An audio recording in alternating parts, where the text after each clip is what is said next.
तमहं वन्दे परमानन्दमाधवम् श्रीमन्मदनगोपालं बृन्दारण्यपुरन्दरम् श्रीगोविन्दं प्रपद्येऽहं दीनानुग्रहकारकम् वन्दे मुकुन्दमरविन्ददलायताक्षम् कुन्देन्दुशङ्खदशनं शिशुगोपवेशम् इन्द्रादिदेवगणवन्दितपादपीठम् वृन्दावनालयमहं वसुदेवसूनुम् नवजलधरवर्णं चम्पकोद्भासिकरणम् विकसितनलिनास्यं विस्फुरन्मन्दहास्यम् कनकरुचिदुकूलं चारुबर्हावचूलम् कमपि निखिलसारं नौमि गोपीकुमारम् वंशीविभूषितकरान्नवनीरदाभात् पीताम्बरादरुणबिम्बफलाधरोष्ठात् पूर्णेन्दुसुन्दरमुखादरविन्दनेत्रात् कृष्णात् परं किमपि तत्त्वमहं न जाने। जिगरी जन्म अनेक की सुधरे अबही आज, हो ही राम को नाम जप तुलसी तज कुसमाज। हो ही राम को कल अपने इसी विषय पर बातचीत हुई थी। मनुष्य के सबसे बड़ी गुलामी जो है वो है इंद्रियों की गुलामी। ये जो 5 हमारी इंद्रियां हैं, आंख, कान, नाक, जिह्वा और त्वचा, इनके 5 विषय हैं। रूप, रस, गंध, शब्द, स्पर्श। ये जगत में केवल ये 5 ही विषय हैं और इन 5 विषयों में ही हम सब लोग फंसे हुए हैं।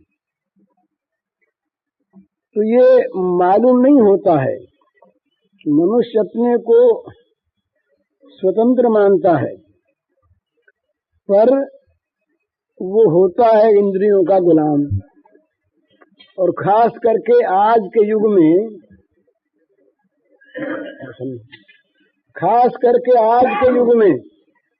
जहां व्यक्ति स्वातंत्र का बड़ा महत्व है। मनुष्य कहता है कि मैं किसी शास्त्र की बात, किसी मनुष्य की बात, किसी महात्मा की बात, किसी पोथी की बात, किसी आचार्य की बात क्यों मानूं? मैं क्या स्वतंत्र नहीं हूं? इस प्रकार मनुष्य आज अपने स्वातंत्र की घोषणा करता है। वो कहता है कि मैं स्वतंत्र हूं, मैं जो चाहे सो कर सकता हूं। परंतु जब तक मनुष्य इंद्रियों का गुलाम है, जब तक मन का गुलाम है, तब तक वो स्वतंत्र है ही नहीं। जितम जगत केन, जगत किसके द्वारा जीता गया?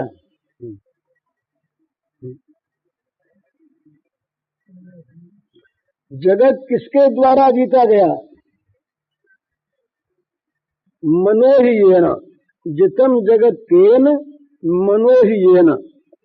शंकराचार्य का एक छोटा सा ग्रंथ है प्रश्नोत्तरी। उसमें प्रश्नोत्तर के रूप में बड़े बड़े प्रश्नों का उत्तर दिया है थोड़े में। तो प्रश्न है जितम जगत केन, जगत किसके द्वारा जीता गया? जगत को किसने जीता?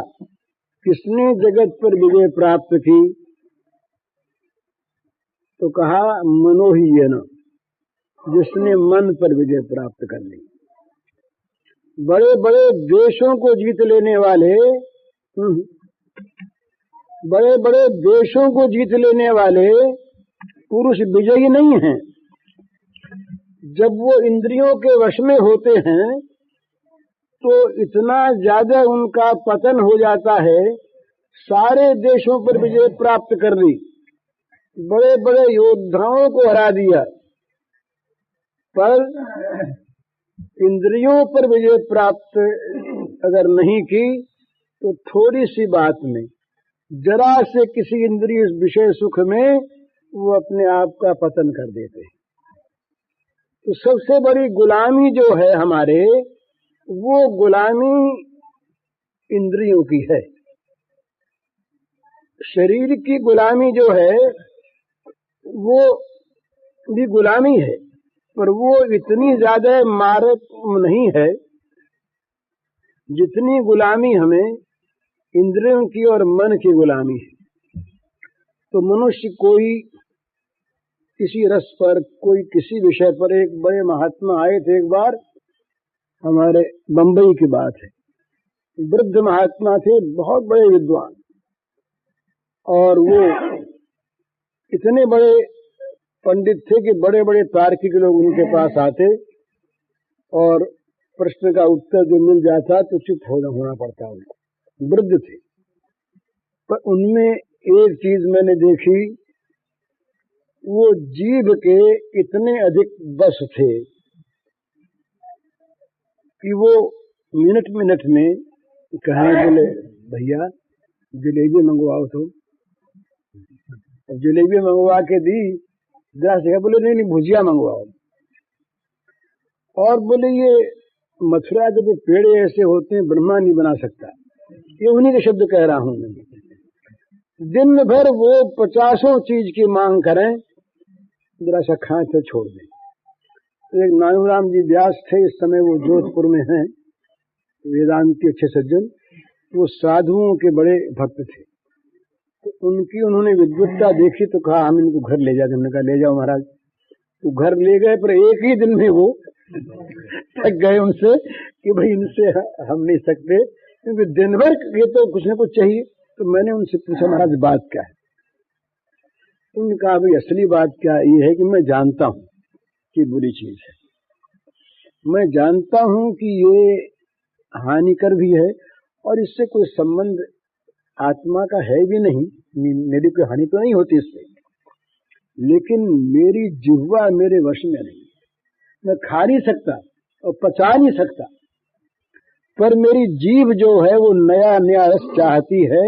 ये मेरे वर्षों से ये रोग लगा हुआ है और मैं इससे लज्जित भी होता हूं। तो बताइए थोड़ी सी चीज के लिए इतने बड़े महात्मा। तो ये मनुष्य जो है ये जब परवश हो जाता है ना इन इंद्रियों के, तब ये न मालूम इसका क्या हो जाता है।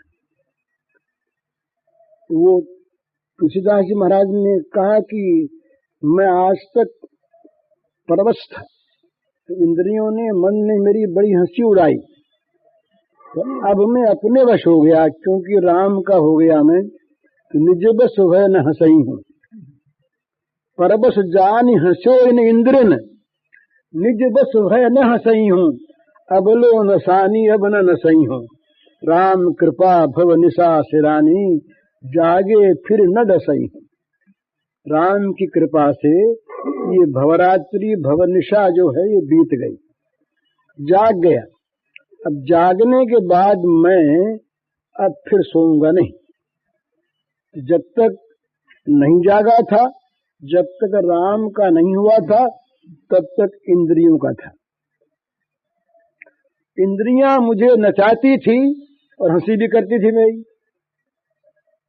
ये मनुष्य जो है ये इतना परवश हो जाता है इंद्रियों के कि वो थोड़े से स्वाद के लिए, थोड़े से सुख के लिए, थोड़ी सी सुंदर वस्तु को देखने के लिए, थोड़ा सा सुंदर शब्द सुनने के लिए सब कुछ खो देता है। तो इन इंद्रियों के संबंध में बड़ी सावधानी की आवश्यकता है। भगवान ने कहा गीता में, कूर्मोंगानी सर्वशः। जैसे कछुआ जरा सा भी कहीं किसी प्रकार से कोई ध्वनि सुन लेता है, आवाज सुन लेता है, तो तत्काल अपने अंगों को अंदर ले जाता है, ढाल के अंदर, कि जिससे अंगों पर चोट न होने पावे। तो इसी प्रकार कूर्म के अंग की भांति इंद्रियों को विषयों से रोक रखना चाहिए। रोकने पर भी ये जाएंगी, स्वभाव है ना। ये उपनिषद में आता है कि परांच खानी, ये जो है इंद्रियां जो हैं, इनका स्वभाव है बहिर्गमन करना, बाहर की ओर जाना।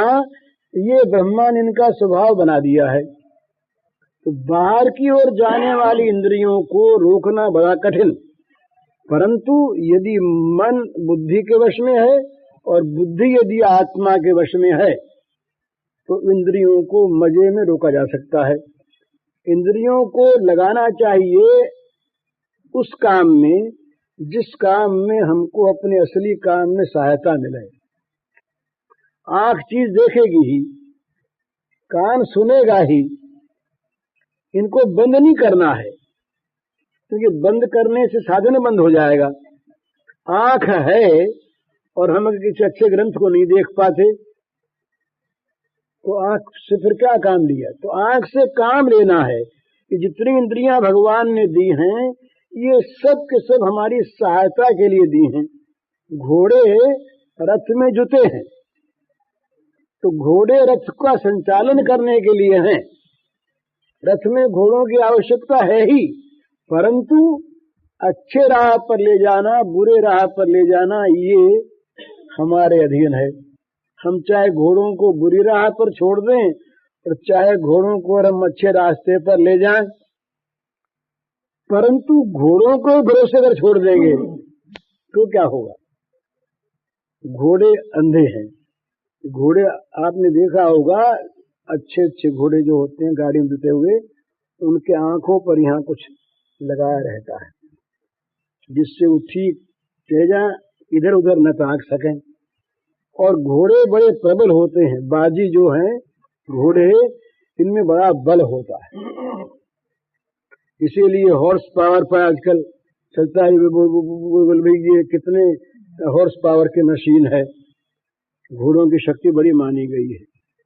तो ये इंद्रियां घोड़े हैं। इंद्रियानि हयान्याहु, इंद्रियों को घोड़े कहा उपनिषद में, कठोपनिषद में आता है। इंद्रियां जो हैं ये तो घोड़े हैं। और मन प्रग्रह में वच, मन है लगाम है, और बुद्धि तो सारथिम बुद्धि, बुद्धि है ये हाँकने वाला सारथी है। शरीर रथ है, आत्मा रथी है। तो इसी रथ में बैठ करके हमको अपने परमात्मा के धाम पहुंचना है, अपने असली घर पहुंचना है, इसी के द्वारा पहुंचना है। तो आत्महत्या से काम नहीं चलेगा, इंद्रियों को नष्ट करने से काम नहीं चलेगा, परंतु इंद्रियों को, मन को, इनको लगाना है भगवान की ओर। उस रास्ते पर रथ को मोड़ देना है सावधानी के साथ, जिसमें रास्ता न भूले और किसी ऐसे रास्ते में न जाए उबड़ खाबड़ में, गड्ढे वड्ढे में, जहां गिर करके सबकी हानि कर ले। सावधानी, तो भी सावधानी हो कैसे, तो का सारथी अच्छा हो तो काम बने। उपनिषद में आया, कठ में भी है और मांडुक्य में भी है।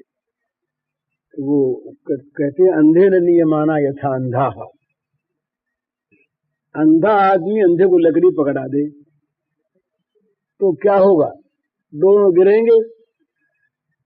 तो अंधे को ये चाहिए कि आंख वाले को लकड़ी पकड़ावे, जिसमें उसके सहारे सारे वो चलता जाए। तो ये वो हमें चलाने वाला कौन है, वो बुद्धि है।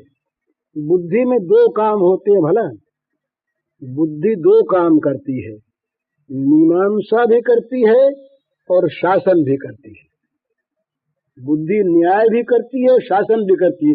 दोनों विभाग बुद्धि के जिम्मे, न्याय विभाग भी और शासन विभाग भी।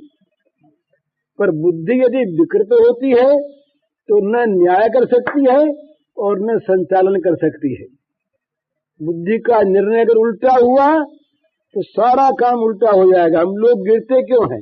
पीछे कहते हैं क्या करें, बुद्धि मारी गई थी, उस समय बुद्धि ने काम नहीं दिया, हमारी तो बुद्धि विपरीत हो गई। भगवान कहते हैं कि बुद्धि विपरीत होती है कब? जब बुद्धि पर तमोगुण छाता है।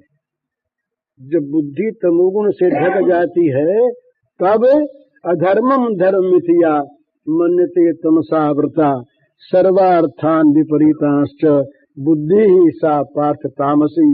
तामसी बुद्धि उल्टा निर्णय करती है। उससे रास्ता पूछें तो रास्ता सीधा नहीं बताएगी, उल्टा बताएगी, क्योंकि तमसा छन्न है, अंधेरे में पड़ी हुई बुद्धि है, मोहग्रस्त बुद्धि है। और जो मोहग्रस्त बुद्धि है, जो मीमांसा नहीं करती, वो संचालन क्या करेगी? कोई गाड़ी हाँकने वाला शराब पिया हुआ हो और मूर्ख हो, रास्ता न जानता हो, तो क्या करेगा वो? सारथी के लिए ये बताया है शास्त्रों में कि सारथी कैसा होना चाहिए, हाँकने वाला। जीवन में हाँकने वाले की ही बड़ी भारी महिमा है। भला श्री कृष्ण को रथ की लगाम सौंपी अर्जुन ने, बन गया काम, उसी दिन विजय हो गई उसकी। जिस दिन श्री कृष्ण को उसने लगाम सौंपी रथ की, सारथी बनाया, जीत गया। क्योंकि सारथी में जो बातें होनी चाहिए, सारथी एक तो ऐसा होना चाहिए जो सदा सावधान रहे, जागरूक रहे, एक बात। दूसरा, वो नशेबाज न हो, मद न पिया हुआ हो। तीसरा, मार्ग को जानने वाला हो। चौथा, मालिक का आज्ञाकारी हो। और पांचवा, घोड़ों के संचालन की क्रिया जानता हो। ये 5 चीज सारथी में होनी चाहिए। 5 में एक की भी कमी होती है तो गंतव्य स्थान पर पहुंचने में संदेह हो जाता है। भाई है तो बड़ा चुस्त है, घोड़ों को हाँकना भी जानता है, सब कुछ जानता है, पर शराब पिए हुए है। बोले ये सब ठीक है, पर सोता रहता है वो। परसों ही आया था अखबार में कि एक जीप का संचालक, वो ड्राइवर सोता जा रहा था, तो वो मरा और उसके अंदर जो कई आदमी थे उनको भी कईयों को चोट आई, शायद 1-2 तो मर भी गए। तो सोने वाला ड्राइवर हो तो काम नहीं चलता। बुद्धि जागृत हो, बुद्धि सावधान हो, बुद्धि अमादक हो, बुद्धि आज्ञाकारिणी हो, और बुद्धि वो रास्ता जानती हो। ये बात अगर न हो तो मुश्किल होती है। तो वो रास्ता क्या है? ये जो सात्विकता है बुद्धि में, ये प्रकाश देती है। तो इसलिए इंद्रियों के द्वारा क्या करना चाहिए? इनका सबका संबंध है। इंद्रियों का संबंध मन से, बुद्धि से है। इंद्रियों का संबंध आत्मा से है। इसी प्रकार आत्मा का संबंध इंद्रियों से, मन बुद्धि से है। ये सब जुड़े हुए हैं ना। जब तक एक रथ में जुड़े हुए हैं सब के सब, तब तक वो वहां तक एक की भूल से सबको चोट आ सकती है। सारथी ने भूल कर दी तो, लगाम टूट गई तो, घोड़े बिगड़ गए तो, हर तरह से रथी टूट गया तो ये सब का ठीक ठिकाने से संपन्न होना आवश्यक है। ये तो हमारा शरीर रथ है, इसमें इंद्रियां घोड़े हैं, मन लगाम है, बुद्धि सारथी है, हम आत्मा जो है रथी चेतन, ये रथी है। तो क्या करना है? ये अन्योन्य रूप से सहायक एक दूसरे के हैं।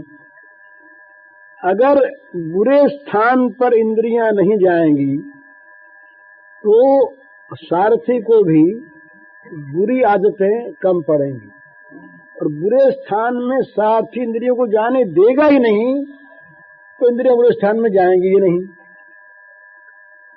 तो मन भी अच्छे काम में लगे, बुद्धि भी अच्छे काम में लगे और इंद्रियां अच्छे काम में लगे, इसकी भी जरूरत है।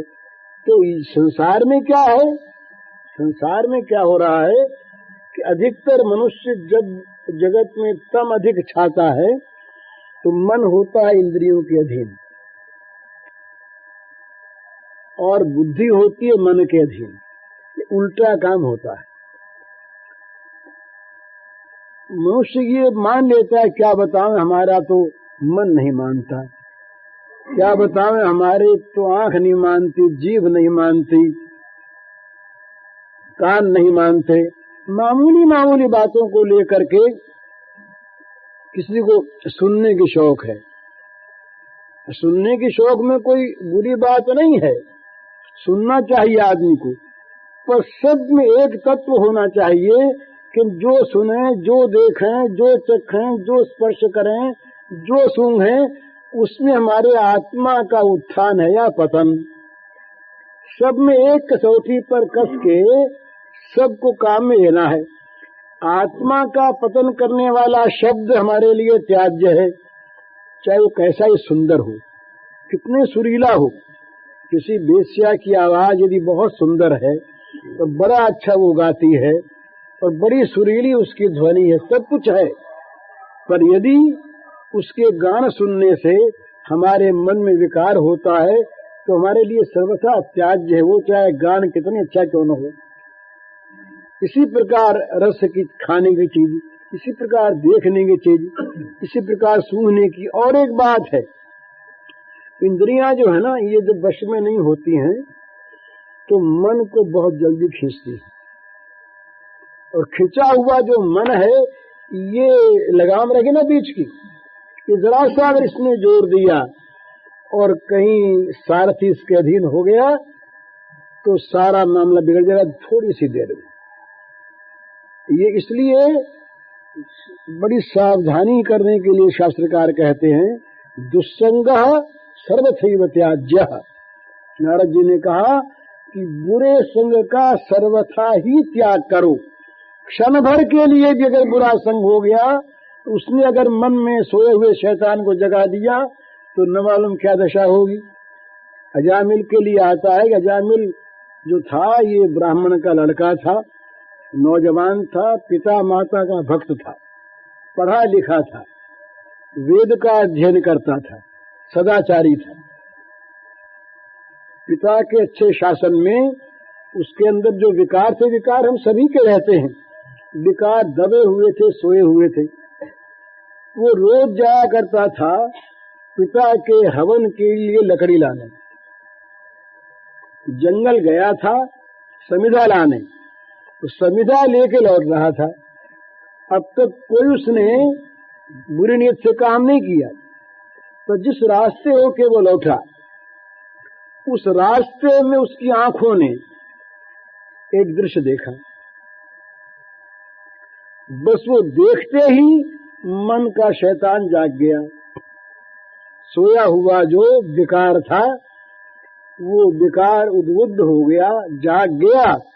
बस उस विकार ने उसको वश में कर लिया। ब्राह्मणत्व गया, सदाचार गया, धर्म गया, सब गया, वहीं पर वो रह गया। एक चांडाल स्त्री थी, उससे विवाह कर लिया उसने।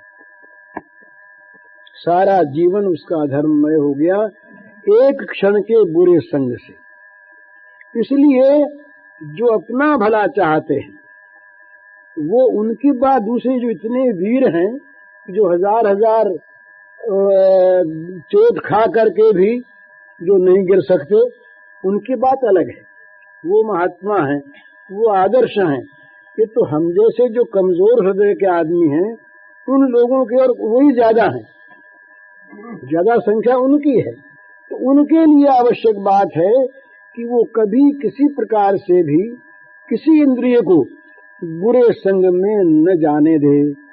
ये बहुत सावधानी की चीज है। भला जरा से में लग जाएगा और लग के जीवन को बिगाड़ देगा। हमने अच्छे अच्छे आदमियों को देखा है, जरा कुछ दिन तक, कुछ देर तक बुरे संग में रहे और इतने जोर का उनका पतन हुआ कुछ ठिकाना नहीं। अच्छे आदमी थे, बुरे काम को बुरा मानते थे, उस संग में रहे, वहां मन का शैतान जाग गया, इंद्रिय ने जोर मारा, बस गिर गया आदमी। अच्छे अच्छे आदमियों को देखा, खास करके ये 3-4 चीजें जो हैं, स्पर्शेंद्रिय, रसेंद्रिय, ये 2 बहुत ज्यादा घातक होती हैं, बहुत ज्यादा घातक होती हैं। इनसे खूब बचना चाहिए जहां तक बने। ये कहने में बात जरा भद्दी लगती है तो लोग समझेंगे भाई ये बैराग बैराग की क्या बात करता है रोज रोज, पर असली चीज ये है कि जितनी शौकीनी है ना, इसका ये अर्थ नहीं कि आजकल लोग कहते हैं भाई ये तो ललित कला का विरोधी है। कोई आदमी अगर ऐसी बात कहे, ये सांस्कृतिक चीजों का विरोधी है। आजकल हमारे जुगल किशोर जी बिड़ला कहा करते हैं कि हमारी संस्कृति आजकल केवल नाचने गाने में आ गई है।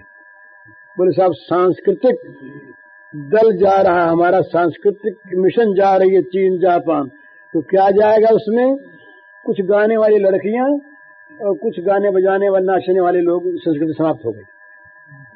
संस्कृति के अंदर कितना ऊंचा आदर्श संस्कृति का, आध्यात्मिक उन्नति को लेकर वो कुछ नहीं। तो मामूली चीज पर वो मनुष्य के मन को खींचने के लिए पर्याप्त है ना। जरा सा भी किसी के मन में किसी इंद्रिय के द्वारा विकार पैदा हो गया, फिर हाथ की बात नहीं है। तो मनुष्य को यहीं पर चेत करना है कि वो सावधान रहे, जरा सी देर के लिए भी किसी इंद्रिय को बुरे संसर्ग में लगावे नहीं। अगर वो लगा, कहीं वो मन में चीज धस गई तो बड़ी बुरी होगी। एक दिन की बात है, हमारे एक मित्र थे, तो वो कहीं खाने को गए एक दिन, तो वो नहीं जाया करते थे, पर एक दिन कोई ले गया। वहां उन्होंने एक ऐसी चीज खाई उस दिन जो उनको अच्छी लगी। वो चीज थी खराब पर अच्छी लगी उनको, जीभ को अच्छी लगी। अब साहब बड़ी आफत हुई, वो फिर बड़ी मुश्किल से वो अपने को बचा सके। एक बार तो गिरी गए, बड़ी मुश्किल से अपने को बचा सके। एक अभी हमारे पास 3-4 दिन पहले एक चिट्ठी आई है, उसमें लिखा है कि एक बहुत अच्छे घराने के आदमी अपनी लड़की को सिनेमा में ले गए। एक दिन घटना लिखी, अफसर थे कोई, वो सिनेमा में, उसी दिन वो लड़की सिनेमा में एक दूसरा आदमी देखने आया तो उसके साथ भाग गया। एक दिन की घटना क्या होता है कि मनुष्य में इतना जोर लगता है, इंद्रिय का इतना जोर लगता है, आवेग का आवेश आता है कि उस समय उसकी बुद्धि मारी जाती है। हमारे यहाँ ये गीता में बहुत दफे सुन चुके हैं आप इस चीज को, पतन का एक स्तर बताया है कि पतन कैसे होता है। तो उसमें एक के बाद एक। तो क्या कहा है कि पहले होता है विषयों का चिंतन से आसक्ति से कामना की पूर्ति में लोभ, या कामना पर चोट लगने पर क्रोध, उनसे मोह से स्मृतिनाश, और स्मृतिनाश से बुद्धिनाश, और बुद्धिनाश से सर्वनाश। ये क्रम बताया। अध्याय तो विषयान पुंसः संगस्तेषु उपजायते, संगात संजायते कामः, कामात् क्रोधो विजायते, क्रोधात् भवति सम्मोह, सम्मोहात् स्मृति विभ्रमा, स्मृति भ्रंशात् बुद्धिनाशो, और बुद्धिनाशात् प्रणश्यति। ये क्रम बताया। तो मैं कह रहा था कि मामूली चीज है। बोले भैया क्या अच्छा कपड़ा नहीं पहने? अच्छा कपड़ा पहनो, पर कपड़ा पहनने का उद्देश्य क्या है? 3 चीज है उसमें, सामाजिकता और धूप से शीत से रक्षा और शास्त्र की आज्ञा का पालन। 3 चीज के लिए हम कपड़ा पहनते हैं। पर यदि हमारा मन ये हो कि हमारे कपड़ों को लोग देखें और देख करके हमारी तरफ आकर्षित हों, तो ये तीनों चीज मारी गई। फिर वहां पर आता है भोग सामने। ये बात, ये साइकोलॉजिकल चीज है, इसको इसकी चाहे परीक्षा करके देख लें। जो लोग अधिक शौकीन होते हैं उनके मन में छिपा हुआ काम रहता है। जो बनावट, जो बन ठन कर रहना चाहते हैं अधिक, उसका अर्थ क्या, वो तो दिखाना, जब दूसरा नहीं दिखता है ना तब नहीं बनते ठनते हैं। जहाँ बाहर निकलने लगे, धोती का पेच ये देखने लगे ठीक है कि नहीं, कहीं फटा तो नहीं है, कहीं बाल यूं तो नहीं है, कहीं टोपी टेढ़ी तो नहीं है, मामूली बातें हैं। पर इनमें मनोवृत्ति का पता लगता है मनुष्य का कि वो चाहता क्या है, श्रृंगार की आवश्यकता क्या है। हमारी यहाँ स्त्रियां श्रृंगार करती है और वो शास्त्र का आदेश है, परंतु कितना बड़ा उस पर बंधन लगा दिया है। बड़े कड़े शब्दों में कहा शास्त्रकारों ने कि जो स्त्री दूसरों को दिखाने के लिए श्रृंगार करती है वो वेश्या है। यहाँ तक है, श्रृंगार केवल पति के लिए है, किसी के लिए है ही नहीं। इसलिए कहा कि जिसके पति परदेश गए हुए हों वो श्रृंगार न करे। ये कंस पैदा कैसे हुआ, इसकी कथा आती है। ये राक्षस के औरत से हुआ, क्यों हुआ, ये सब बातें हैं। तो ये चीज देखने की है कि जहां पर भी श्रृंगार का अर्थ दूसरों की मनोवृत्ति को खींचना है, वहां उसके मन में काम है, श्रृंगार वास्तविक नहीं।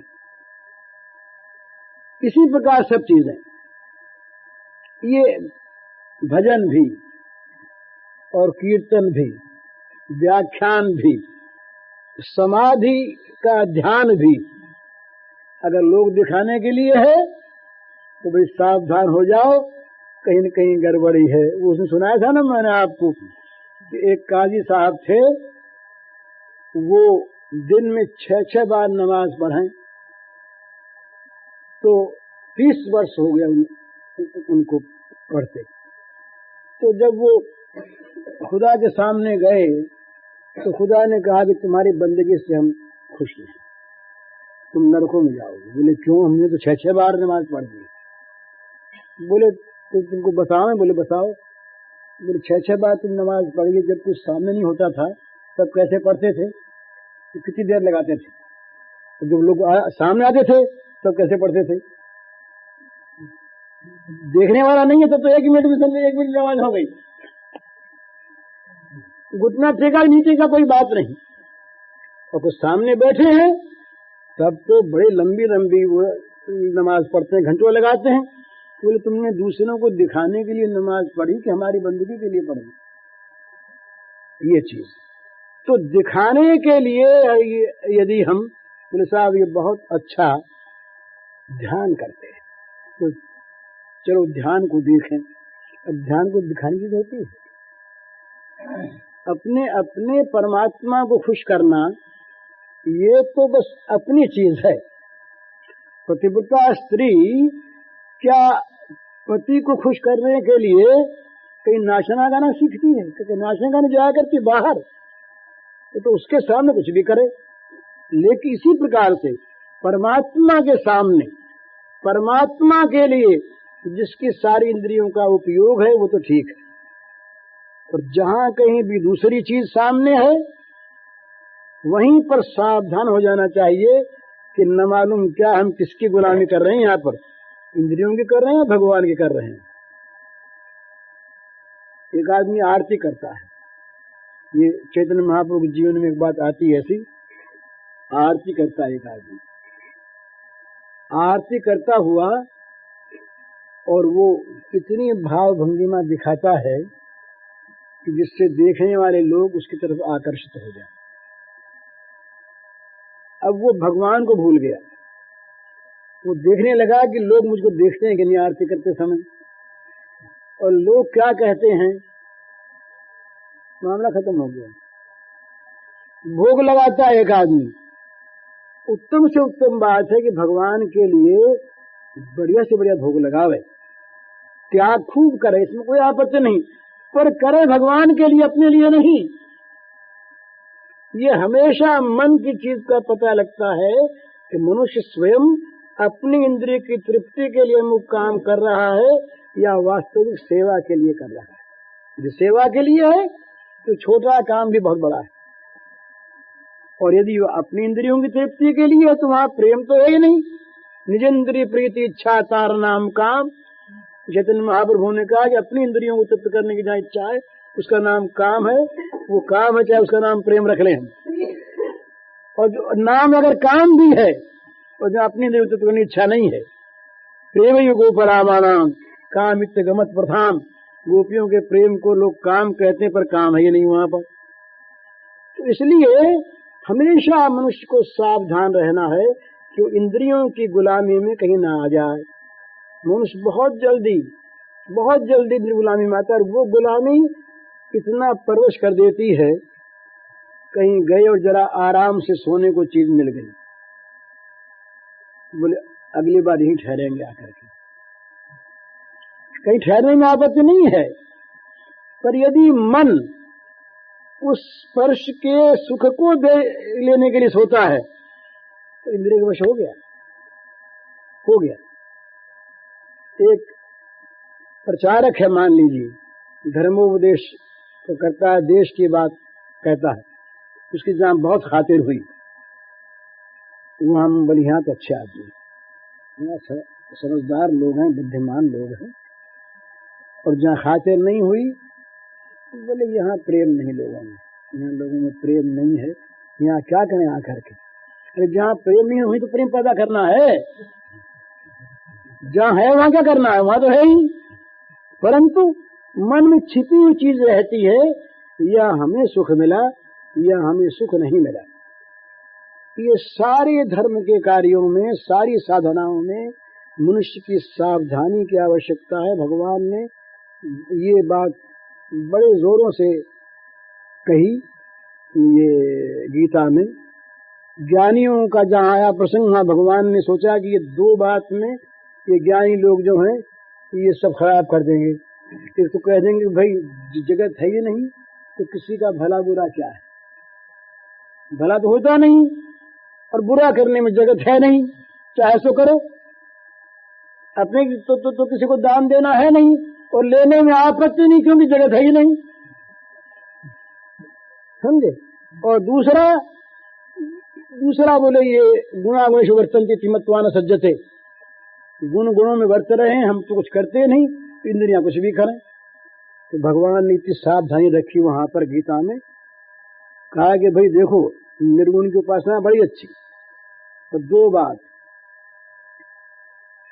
सर्वभूतिते रतः और सारी इंद्रिय ग्रामों को वश में कर लेना, दो चीज होनी चाहिए। इंद्रियों को वश में करोगे तो सारे भूतों में तुम रहते रहोगे, तब तुम्हारा ज्ञान बढ़ेगा आगे।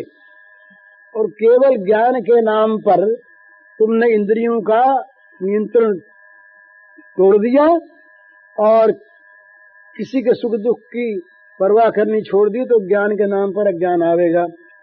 इसी प्रकार भक्तों के लिए कहा, जहाँ भक्तों की व्याख्या शुरू की भगवान ने, वहाँ कहीं माला कंठी का नाम गीता में है ही नहीं। ऐसी माला पहने, ऐसी कंठी लगावे, तिलक ऐसे करे, राम नाम ही रखे कि कौन सा जूता रखे, कुछ नहीं, है ही नहीं। वहां तो परिभाषा जो है भक्त की, सबसे पहला शब्द है अद्वेष्टा सर्वभूतानाम, मैत्र करुण एवच, निर्ममो निरहंकार, सम दुख सुख क्षमी। ये भक्त की जहाँ परिभाषा करने लगे भगवान, सबसे पहले ये शब्द कहा कि मेरा जो भक्त है वो किसी प्राणी में द्वेष नहीं करता, ये सबसे पहली बात। दूसरी बात, वो सबका मित्र होता है। तीसरी बात, जहाँ दुख होता है वहाँ वो बड़ा दयालु होता है। चौथी बात, कहीं ममता नहीं करता, अहंकार नहीं करता, अपने सुख दुख में समभाव रखता है और बुरा करने वाले का भी भला करता है। ये बताइए, इसमें कोई बाहर चीज नहीं है। भक्त के कपड़े कैसे हो, भक्त की माला कैसी हो, भक्त का आसन कैसा हो, ये सब चीजें हैं, इनका विरोध नहीं करता मैं, इन सब की उपयोगिता है। पर ये बाहर की पोशाक है, बाहर की पोशाक पहन ली और अंदर रहा दोष, तो वो पोशाक दूसरों को धोखा देने वाली होगी, इसलिए उस पोशाक पहनने वाले से घृणा हो जाएगी। इसलिए ऐसा नहीं। अभी वो मीरा बहन जो है ना, ये गांधी जी के पास जो रहती थी, वो उसने पिछले दिनों एक इसमें हिंदुस्तान टाइम्स में एक चिट्ठी छपवाई। उसमें लिखा उसने कि ये ऋषिकेश के इधर के जो साधु हैं, इनमें मैंने प्रवेश किया और देखा कि जहाँ ये संतों का स्थान था, वहाँ ये डेविल्स, पिशाचों का स्थान हो गया है। और इनके अंदर मैंने घुस के देखा तो इनमें सब तरह की बुराइयां आ गई हैं। इसलिए अब तक मैं गेरुआ पहनती थी, अब मैंने गेरुआ इसलिए छोड़ दिया कि गेरुआ पहनना ठीक नहीं आजकल। तो चाहे उनका कहना ठीक हो या ना हो, ये मैं नहीं करता, पर यदि अच्छे वेश वाले, अच्छे आचरण वाले न हों, तो वो वेश और बदनाम होता है आचरण के लिए। और एक बात दूसरी है, एक जाति का आदमी अगर बिगड़े तो उस जात की बदनामी होती है, और एक घर का आदमी बिगड़े, घर की बदनामी होती है। गांव का को प्रधान बिगड़े, गांव की बदनामी होती है। देश का प्रधान बिगड़े, देश की बदनामी होती है।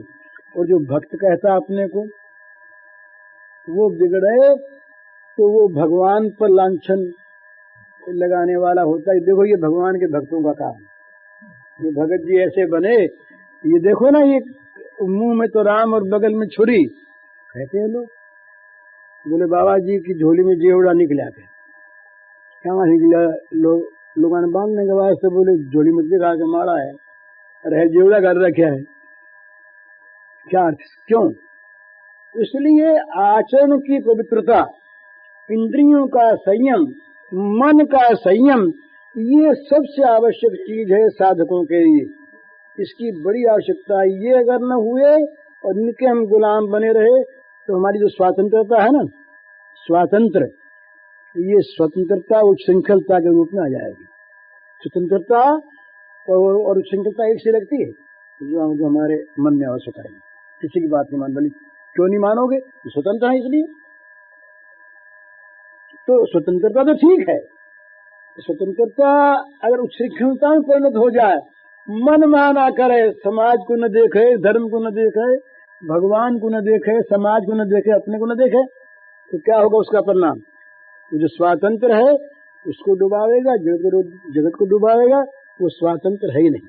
इसलिए शास्त्रकार कहते हैं कि भाई ये जो तुम्हारी तीन चीज है संचालन करने वाली, इंद्रियां, मन, बुद्धि, इन तीनों को भगवान से जोड़ो। मन से भगवान का चिंतन करो, बुद्धि से भगवान का निश्चय करो, और इंद्रियों को भगवत संबंधी कार्यों में लगाओ। कि आंख से बुरी चीज देखने के बदले अच्छी चीज देखो। उन चीजों को देखो जिनका प्रयोग करने से संसार का, जीवों का भला होता है। जीव के द्वारा वैसी बात कहो जिस बात से तुम्हारा और सुनने वाले का भला हो। ऐसी जबान कभी मत निकालो आवेश में, आवेग में, कैसे भी, कि जो जबान अपना बुरा करे, जगत का बुरा करे।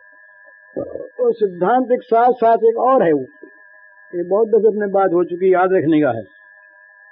हमारी जिस क्रिया से दूसरे का बुरा होगा, उससे हमारा भला कभी होगा ही नहीं। सिद्धांत मान लेना चाहिए। जो आदमी समझता है कि मैं अपना भला करूंगा दूसरे का बुरा करके, वो अपना भला कभी कर नहीं सकता, हो ही नहीं सकता। जिस उसका परिणाम अच्छा होगा ही नहीं। और दूसरे के भले के लिए अपने को त्याग करेगा, खो देगा अपने को, तो खोकर बहुत पालेगा। वो भगवान के घर में न्याय है। इसलिए इंद्रियों के द्वारा, मन के द्वारा, बुद्धि के द्वारा ऐसा काम कभी कोई न करे, ऐसे संग में न रहे, ऐसे विषय का सेवन न करे, न चिंतन करे जिससे अपना पतन हो और दूसरे के मन में शैतान जागे। जैसे बोले साहब अपने यहाँ आज गायन का जलसा है। बड़ा अच्छा संगीत तो बड़ी अच्छी चीज है, बड़ा उत्तम है, सबका मन चलता, सब मनोरंजन होगा। और ऐसे गंदे गंदे गाने गाए गए, सुनने वाले लोगों के मन में विकार पैदा हो गया। हमने मनोरंजन किया या उनका विनाश किया?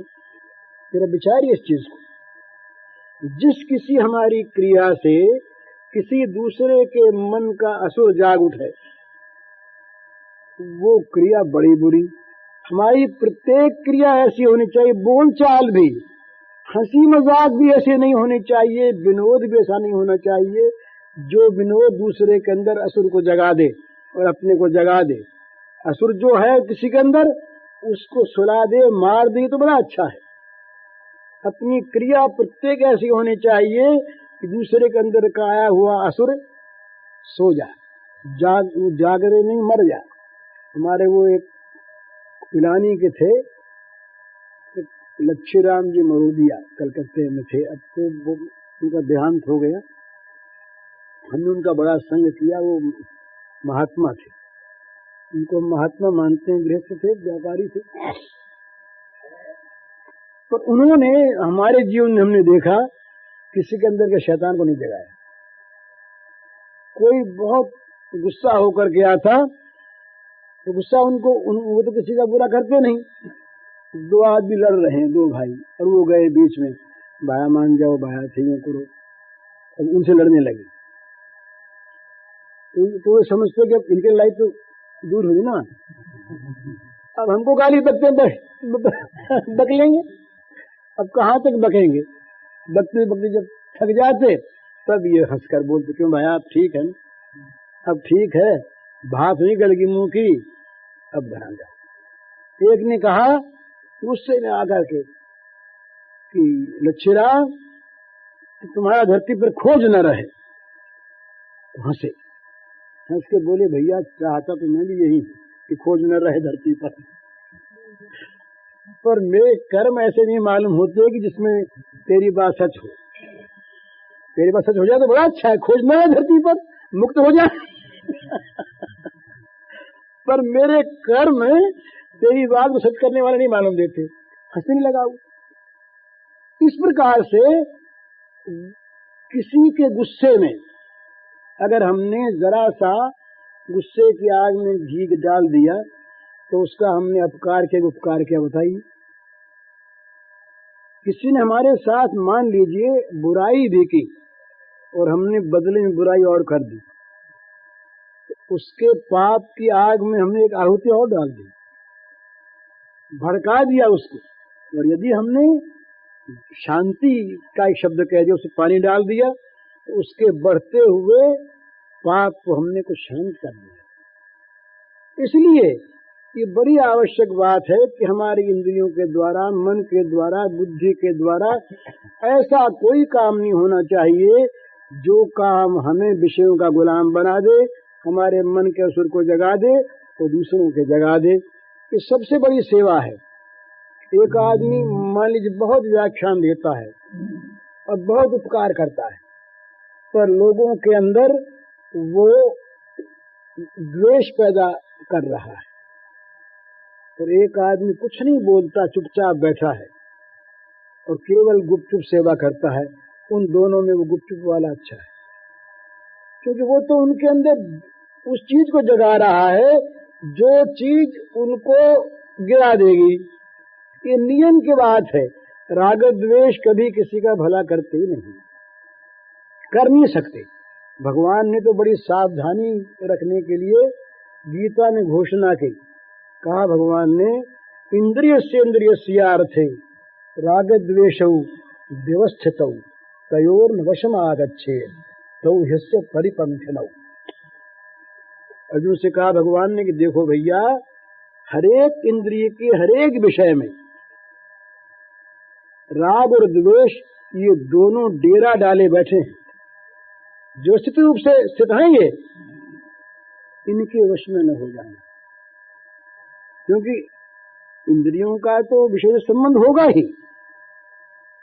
आंख किसी चीज को देखेगी ही, कान सुनेंगे ही, पर उनमें अगर राग द्वेष के वश में हो गए तो लुट जाओगे। तो उससे परिपंथ नऊ का वो परिपंथी हैं, रास्ते में बैठे हुए डकैत लूटने वाले हैं, बटमार हैं, लूट लेंगे। परिपंथी का अर्थ है बटमार, राह में लूटने वाले, वो लूट लेंगे, मुश्किल हो जाएगी वश में न होना। तो अगर हम स्वयं राग द्वेष करें और किसी धर्म को लेकर, किसी चीज को लेकर, किसी बात फिरके को लेकर, दलबंदी को लेकर, स्वार्थ से या परमार्थ को लेकर भी अगर राग द्वेष पैदा कर दें, किसी के मन में द्वेष पैदा कर दें, बैर पैदा कर दें, तो हमने क्या उसका उपकार किया? नहीं। कम से कम जो पारमार्थिक साधक है, जिन लोगों को अपना उत्थान करना है, उत्थान केवल वेश से नहीं होता, देश से नहीं होता और केवल ऊपर की बातों से नहीं होता, उत्थान होता आत्मा का, अंतःकरण का जो पवित्र होना है, चरित्र की जो शुद्धि है, यही उत्थान है। बाकी तो उत्थान अगर हम भौतिक चीजों की बढ़ती को मान लें तो राक्षसों के पास बहुत चीजें थी, उनके पास बड़ी बड़ी सामग्रियां थी, पर राजन यज्ञों को विध्वंस करते थे वो, तो उनका उत्थान थोड़ा ही था। भौतिक उत्थान, बाहरी उत्थान का नाम उत्थान नहीं है। उत्थान वो है, उठना वो है कि जिसमें हमारा चित्त सात्विकता में जा करके उठ जाए, तमोगुण से ऊपर उठ करके हम सात्विकता में पहुंच जाए, हमारा उत्थान है। हम उठे, हम आगे बढ़े। और हम यदि तामसिकता में आगे बढ़ गए तो लोगों का दल भी बटोर लिया हमने, बहुत लोग हमारे साथ भी हो गए। आढ्यो भी जनमानस में, आढ्य अभिजनमानस में, तो क्या हुआ उसमें? बहुत लोग हमारे साथ हो गए, पर उसका हुआ क्या? कोई अंधे नियमाना यथा अंधा, अंधे हम अंधे और अंधों की लकड़ी पकड़ के हम चले आगे आगे, हम तो गिरेंगे ही, उन बेचारों को और गिराया। इसलिए आंख वाला क्या है, बस हमेशा देखता रहे, सात्विकता आंख है। हमेशा सत्वगुण का जो परिपोषक तत्व है, विषय है, उसी का इंद्रियों के द्वारा, मन के द्वारा, बुद्धि के द्वारा आहरण करें, विषय करें, चिंतन करें, देखें, सुने, सूंघें, स्पर्श करें, और जो बुरी चीज है उसको त्याग दें। ये नारद जी ने बताया है कि भाई ये विषय जो हैं ये पहले आते हैं मन में तरंग की तरह से, पर यदि इनको रख लिया तो समुद्रायंती, तरंग की तरह आया हुआ समुद्र बन जाएगा, डुबो देगा। जैसे छोटी सी आग की चिंगारी आप कपड़े पर डाल लीजिए, बड़ा इतना बड़ा कपड़ा है, ये जरा सी चिंगारी क्या है, वो तो सारे कपड़े को आग बना देगी। तो चिंगारी तो सबको जला देगी। इसी प्रकार से ये बुरी चीज जरा सी तरंग की भांति भी मन में आ जाए तो सावधान होना चाहिए कि ये पाप कहाँ से आ गया। सूरदास ने कहा, मौसम कौन कुटिल खल कामी, जिन तनु दियो ताहि बिसरायो, ऐसो नमक हरामी। सूरदास क्षण भर के लिए एक दिन भगवान को भूल गए, ताहि बिसरायो, इनको मालूम है कि बहुत बड़ा पाप हो गया। इतना बड़ा पाप सहा कैसे जाए महाराज, हम तो बड़े पापी। मौसम कौन कुटिल खल कामी, हमारे समान कुटिल खल कामी कौन, जिसने भगवान को बिसराया दिया। उसने बताया था ना, उस दिन हमने गांधी जी की एक डायरी देखी, आश्चर्य हो गया। एक दिन वो प्रार्थना नहीं कर सके, तो सवेरे रोने लगे। कहा, बोले ये हो कैसे गया, मैं अपने भगवान को कैसे भूल गया, उसको भूल के मैं जी कह सकता हूँ। ये चीज तो जरा सा भी बुरा काम इतना बुरा लगे जिसकी कोई सीमा नहीं, तो क्या होगा, बुराई होगी नहीं। और जब हम बुरे काम के अभ्यासी हो जाएं और बुरे काम में से हमारे मन से बुरापन निकल जाए तो क्या होगा, हम चाहे कह देंगे बोले साहब सब करते तो हम भी करते हैं, क्या करें। तो सबका तो हम बहाना करते हैं। हमारे मन से बुराई की घृणा निकल गई है। अरे भाई सब कुछ जहर खा लें, हम खा लेंगे क्या। पंगत बैठी हो जीवने के लिए और परसा गया हो, कुछ लोग खाने लगे हों, पीछे से कोई आकर के कह दे बोले साहब वो हमने देखा वो जब चीनी गल रही थी तो एक सांप गिर गया था कोबरा इसके अंदर, उसका जहर। बोले हैं अब तो नहीं खाया नहीं, बड़ा अच्छा हुआ, इन लोगों ने खा लिया तो फिर आप भी खा लो, क्यों इसलिए इन्होंने खा लिया। बोले ये चीज़ खा ले, हम क्यों मरेंगे अब। तो विष बुद्धि होने पर कोई विष खाता है क्या। ये जो हम कहते हैं ना कि सब करते तो हम भी करें, ये अपने मन के पाप को दूसरों पर डालने का बहाना है। अपने मन में अगर घृणा हो तो हम कर नहीं सकते उस काम को, चाहे दूसरे करें, पर हमारा मन भी वैसा ही हो गया। दूसरों का नाम ले दिया, बोले सभी आजकल तो करते, इसके बिना काम चलते नहीं। पर काम चलता नहीं क्यों, इसीलिए नहीं चलता कि हमारा मन उसे स्वीकार नहीं करता। हम तो काम चल सकता है, काम चलता है प्रारब्ध से, जगत के भोग मिलते हैं प्रारब्ध से। काम जैसे चलना है वैसे चलेगा ही, न चलाओगे तो चलेगा। जैसे दुख बिना बुलाए आए तो सुख बिना बुलाए आएंगे। पाप पाप हमारे पल्ले बन जाएंगे और कुछ लाभ वाभ होगा नहीं।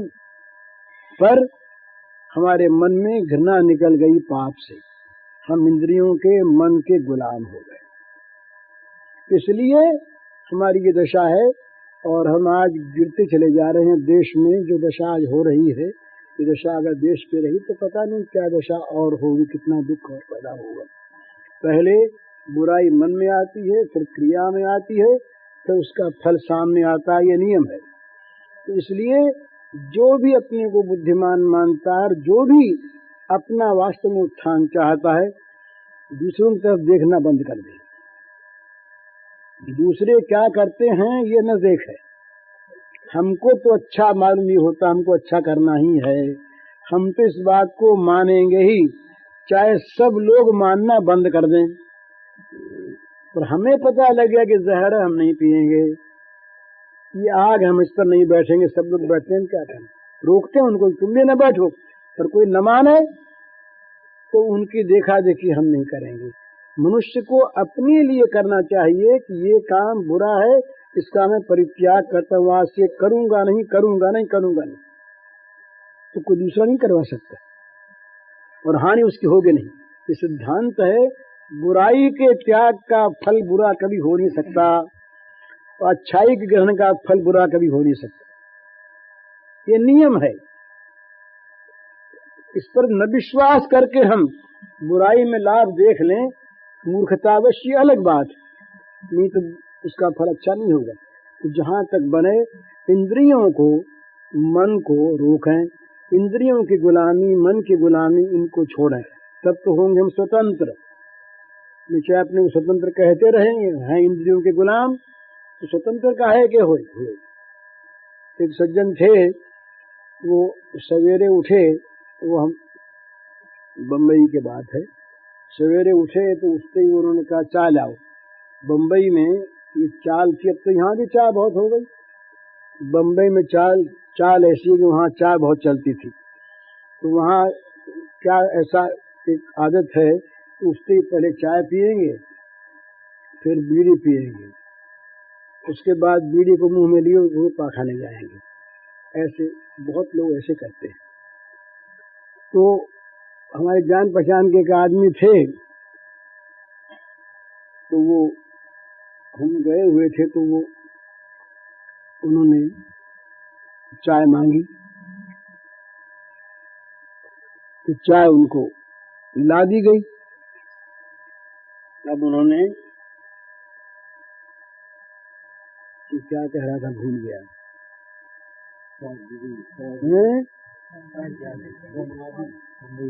खैर वो हाँ वो चाय पीने लगे। अब बात याद आ गई, वो थे बड़े स्वतंत्रतावादी। पूज्य श्री भाई जी के इस प्रवचन का शीर्षक है भगवान के गुण हमारे जीवन में आवें और इसका कैसेट संख्या है 134।